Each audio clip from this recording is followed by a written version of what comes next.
bắt luôn kêu lên đá cô này bé ơi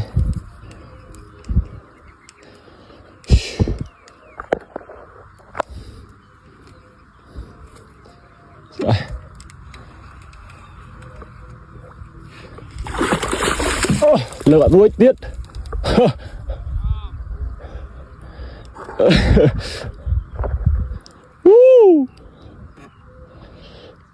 chiết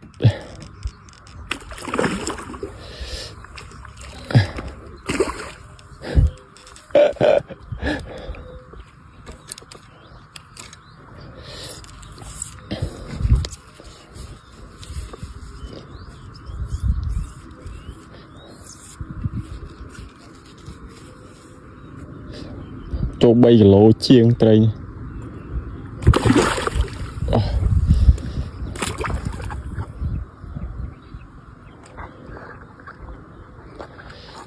អរគុណច្រើនមេ